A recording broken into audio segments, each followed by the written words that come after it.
Assalamualaikum warahmatullahi wabarakatuh. Alhamdulillah pada pagi hari ini kita bisa bertemu kembali dalam pembelajaran jarak jauh. Untuk itu mari kita awali pembelajaran pagi hari ini dengan bacaan basmalah. Bismillahirrahmanirrahim.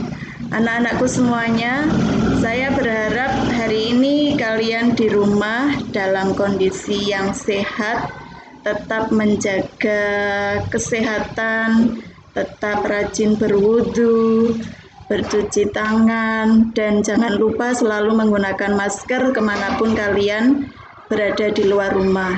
Dan jangan sering keluar rumah, batasi aktivitas di luar untuk hal-hal yang tidak perlu.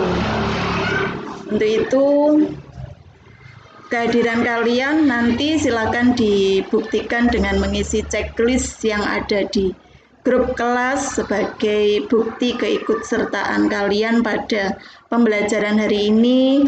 Lakukan dengan penuh keikhlasan, lakukan dengan penuh sukacita sehingga bisa membawa manfaat pada hari ini maupun di kemudian hari.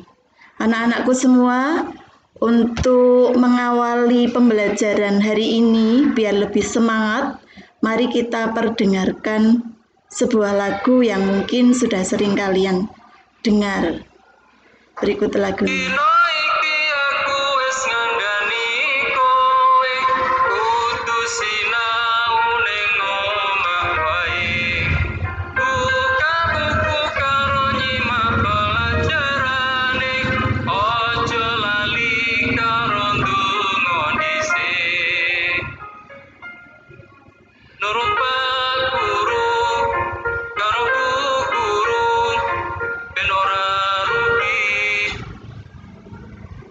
Ya, mohon maaf terpotong.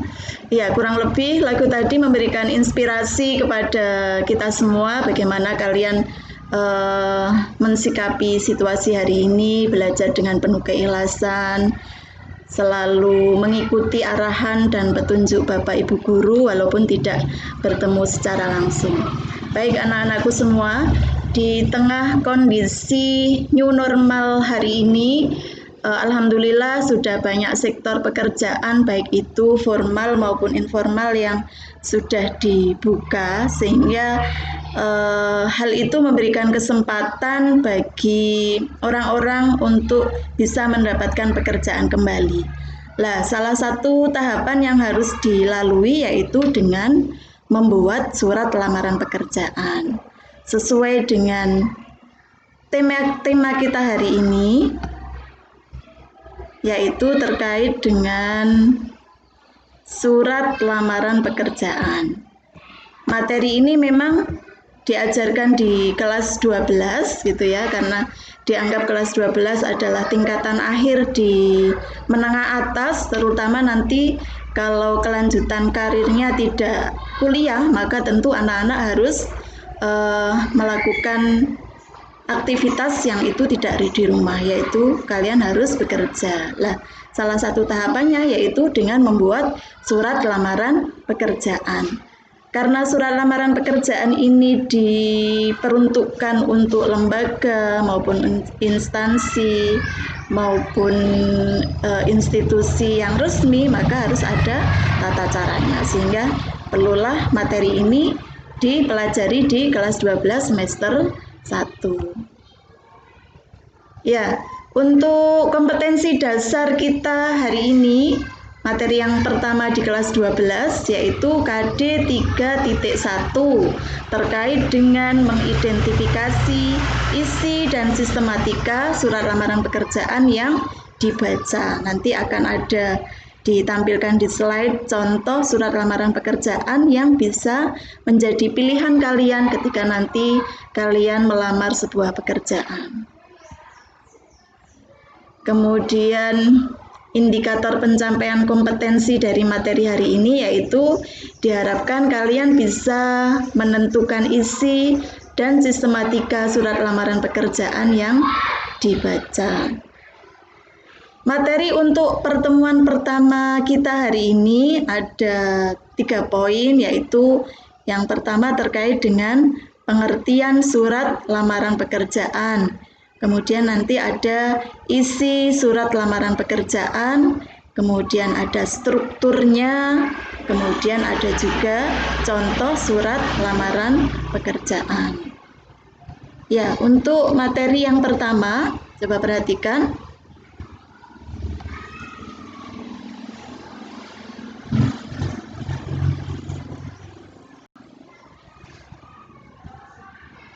Ya. Pengertian surat lamaran pekerjaan. Surat lamaran pekerjaan adalah salah satu surat pribadi yang ditujukan kepada instansi atau lembaga atau perusahaan dengan tujuan untuk memperoleh pekerjaan yang dikehendaki. Walaupun ini masuk di dalam jenis surat pribadi, tetapi tata caranya karena ditujukan kepada instansi, kepada lembaga, atau kepada perusahaan, maka harus ada aturan yang harus dipatuhi, gitu ya, tidak boleh seenaknya sendiri. Berbeda dengan menulis surat pribadi yang itu ditujukan kepada orang per orang. Misalnya kalian menulis surat untuk temannya, atau yang anak pondok misalnya kalian menulis surat untuk orang tuanya, maka itu tidak ada aturan yang baku. Tapi berbeda dengan surat lamaran pekerjaan karena ditujukan kepada instansi, maka harus ditulis dengan tata cara sesuai dengan aturan. Itu dari pengertiannya. Kemudian yang kedua, isi. Nanti apa yang ada di dalam surat lamaran pekerjaan itu, karena ini berbentuk surat, maka surat ini harus dibuat dalam bahasa yang singkat, padat, tidak bertele-tele, dan langsung atau to the point kepada apa yang diinginkan. Sehingga nanti di dalam isi itu ada 3 poin, yaitu misalnya surat itu ditujukan untuk perusahaan yang berdasarkan sumber tertentu, maka nanti kita harus menyebutkan sumbernya dari mana, tanggal berapa gitu ya. Kemudian jenis pekerjaan apa yang kita inginkan.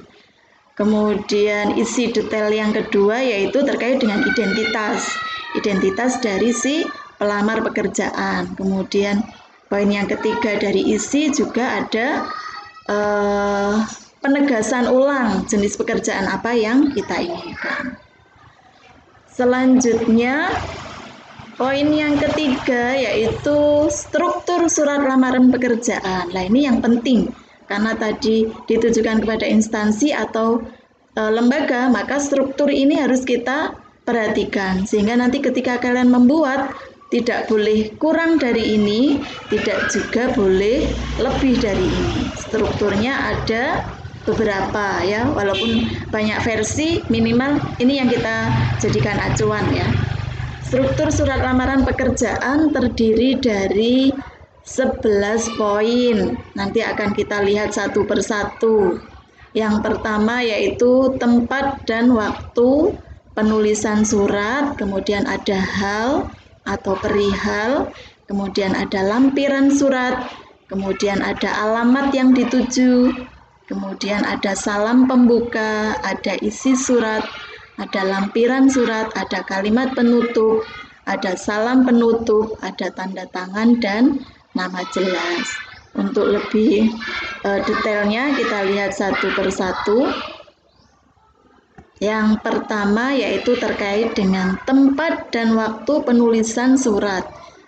Karena ini nomor 1 tentu ada di bagian awal yang harus kita tulis. Contohnya ini ada suratnya, kemudian di bagian mana kalian bisa menuliskan tempat dan waktu penulisan surat itu? Oh, ternyata ada di sebelah paling kanan gitu ya. Sebelah paling kanan di situ dicontohkan Kendal 7 Agustus 2019. Berarti surat ini dituliskan oleh seseorang yang berada di Kendal. Kalau misalnya hari ini kalian menulis, ya tulis Tuban gitu ya. Misalnya kalian berasal dari Tuban, ya silakan ketika surat itu ditulis di Tuban, maka ditulis di Tuban. Kemudian ada tanggal dan waktu penulisan surat. Itu poin yang pertama. Selanjutnya poin yang kedua. Apa ya poin kedua? Oh ya, hal dan lampiran surat. Walaupun tadi di struktur kita rinci sendiri-sendiri, ini nggak apa-apa untuk memudahkan kita jadikan satu. Ada di mana hal dan lampiran surat? Oh, ternyata ada di bagian paling atas juga, tapi yang paling kiri. Halnya, hal itu terkait dengan perihal. Perihal itu apa toh yang kita inginkan dari surat itu? Yaitu terkait dengan lamaran pekerjaan. Kemudian lampiran. Lampiran itu di samping surat inti itu berarti surat yang paling depan, itu ada beberapa lembar yang menyertai surat itu. Berapa lembar? Kalau misalnya 7 berarti ditulis 7 lembar. Kebetulan di surat ini lampirannya ada 5 lembar, sehingga harus kita tulis di situ dengan 5 lembar. Itu bagian di nomor 2. Selanjutnya bagian yang ketiga yaitu alamat yang dituju. Alamat yang dituju ini terkait dengan iklan. Iklannya mau ditujukan kemana? Iya, ini alamat yang dituju. Berarti surat itu pengen dialamatkan kepada, di situ contohnya misalnya YTH Kepala Bagian Personalia PT Bangun Jaya, alamatnya bla bla bla gitu ya. Jadi disesuaikan dengan, misalnya kalian membaca iklan, berarti iklannya alamatnya harus dialamatkan kemana, itu yang nanti dituliskan di situ. Bagaimana aturan penulisan suratnya itu akan kita bahas di KD selanjutnya. Hari ini kita hanya mengetahui bagian-bagian dari surat yang nantinya akan kalian tulis ya. Untuk unsur kebahasaannya akan kita bahas di KD selanjutnya.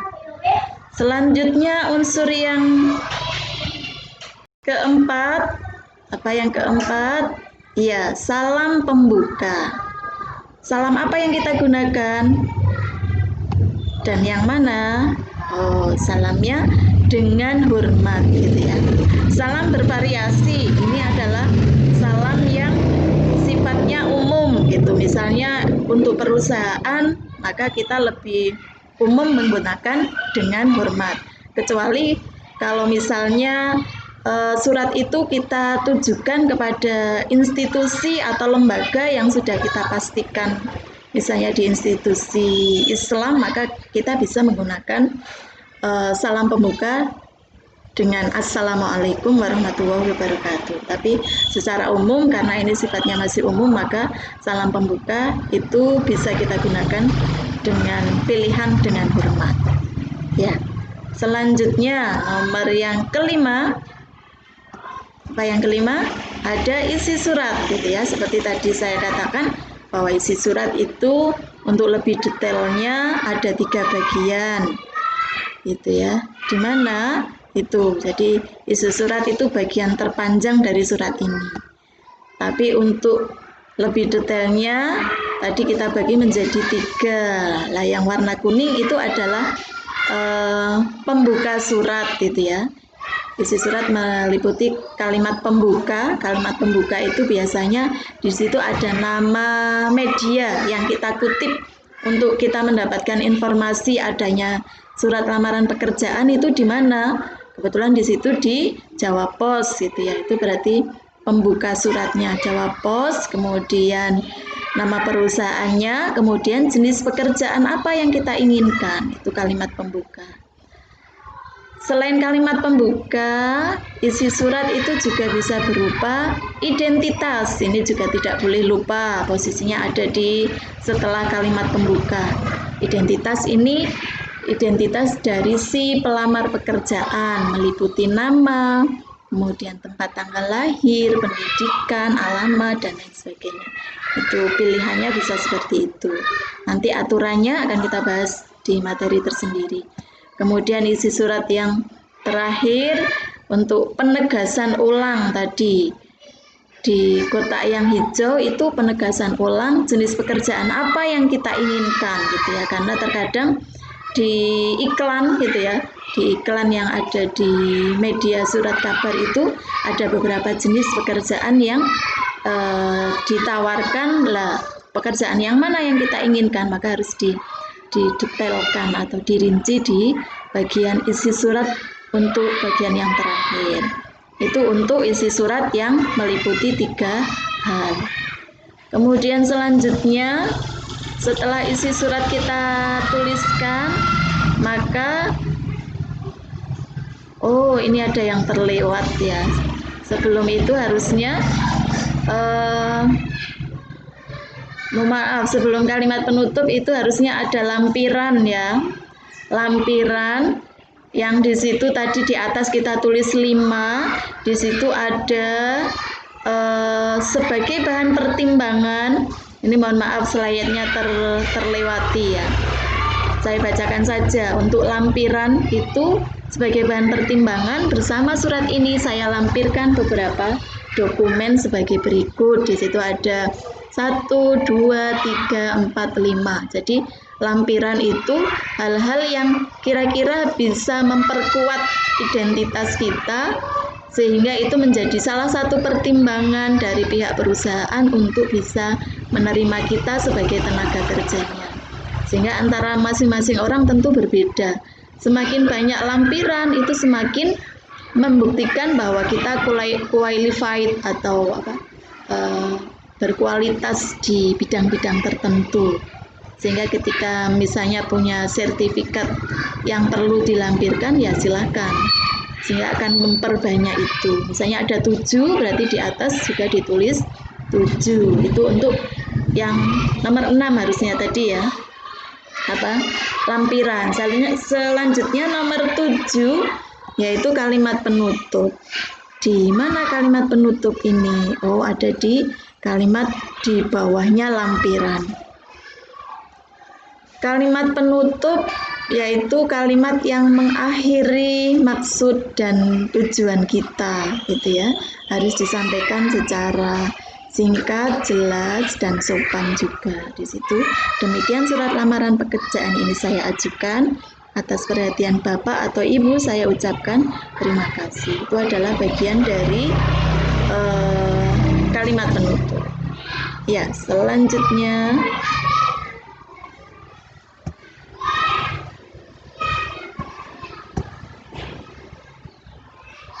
mohon maaf ada yang terlewat juga. Salam penutup. Yang mana salam penutup? Kalau tadi kalimat penutup, kalau yang ini salam penutup. Nah, salam penutup itu karena tadi salam pembukanya adalah dengan hormat, maka salam penutupnya hormat saya. Kalau misalnya tadi salam pembukanya assalamualaikum, maka salam penutupnya bisa juga menggunakan wassalamualaikum warahmatullahi wabarakatuh. Itu bagian dari nomor 8. Selanjutnya dan posisinya salam penutup ini sejajar dengan ada di bagian paling kanan, sejajar dengan tempat dan tanggal penulisan surat tadi. Selanjutnya tanda tangan. Kenapa ini saya tuliskan tersendiri? Karena terkadang sering lupa gitu ya. Ada salam penutupnya tapi tidak ada tanda tangannya. Nah, kalau tidak ada tanda tangannya, maka dianggap surat ini tidak sah gitu ya, atau dia dibuat dalam bentuk ketidaksiapan atau tergesa-gesa, sehingga ada bagian yang terlewatkan. Sehingga di sini saya tuliskan tersendiri yaitu tanda tangan gitu. Selanjutnya setelah tanda tangan tentu yang terakhir yaitu nama terang. Iya, ini bagian struktur surat lamaran pekerjaan yang tidak boleh terlewati ya. Ada 10 atau 11 bagian di situ ya, di dalam penulisan surat lamaran pekerjaan. Ya, baik anak-anak, semoga penjelasan singkat saya tadi bisa dipahami gitu ya.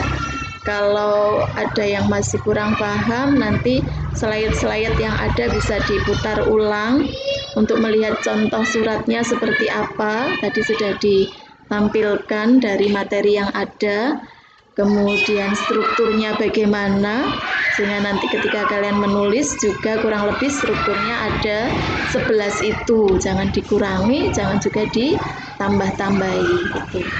Nah, untuk memastikan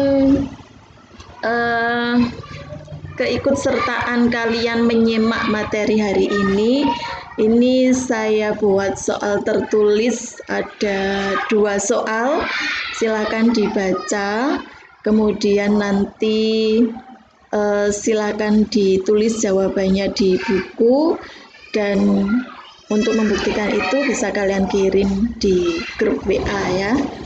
Soalnya terkait dengan pembahasan kita hari ini, yaitu ada 2. Yang pertama, sebutkan sistematika surat lamaran pekerjaan berdasarkan surat lamaran pekerjaan yang ada di slide di atas tadi ya.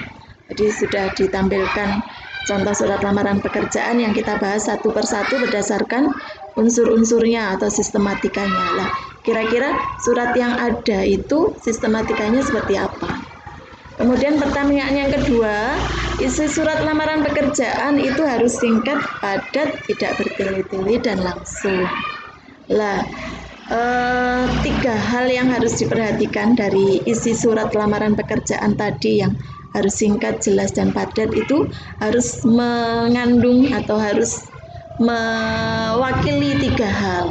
Sebutkan 3 hal tadi, yang tadi kita buat garis-garis yang berbeda tadi ya.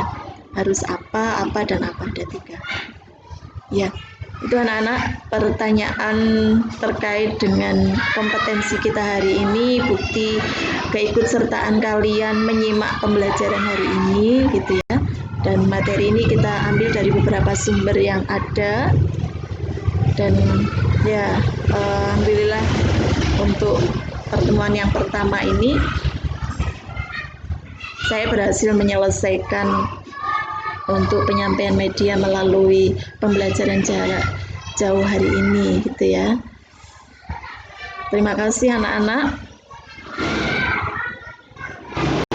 Ya, semoga pembelajaran singkat kita hari ini bisa kalian pahami dengan sangat jelas gitu ya, walaupun sangat singkat, tidak mengurangi rasa kepedulian kami Bapak Ibu Guru untuk bisa menyampaikan semua kompetensi KD di pembelajaran apapun, walaupun dengan menggunakan pembelajaran jarak jauh gitu ya. Tetap mensupport kalian untuk semangat belajar walaupun itu di rumah, dengan media apapun tetap disyukuri, dijalani dengan ikhlas. Dan untuk pertemuan selanjutnya nanti secara umum kita masih akan membahas surat lamaran pekerjaan, tapi terkait dengan kebahasaannya tadi ya, dari struktur dari unsur 11 itu bagaimana cara penulisannya, karena seperti tadi saya katakan bahwa surat ini ditujukan untuk lembaga resmi formal, maka kalian tidak boleh seenaknya sendiri, tidak sama seperti kalian menulis surat untuk temannya gitu ya. Asal kalian menulis yang disurati paham, itu sudah tidak ada aturan yang jelimet. Tapi kalau berbeda dengan surat lamaran pekerjaan, maka harus memperhatikan tata cara penulisannya, ejaannya, huruf besar, huruf kecilnya gitu ya, penggunaan tata bahasanya lah. Untuk itu, untuk lebih detailnya materi itu akan kita bahas di pertemuan yang akan datang terkait dengan KD 3.2, menganalisis unsur kebahasaan dari surat lamaran pekerjaan. Baik anak-anak, demikian pembelajaran hari ini. Mari kita tutup dengan bacaan hamdalah.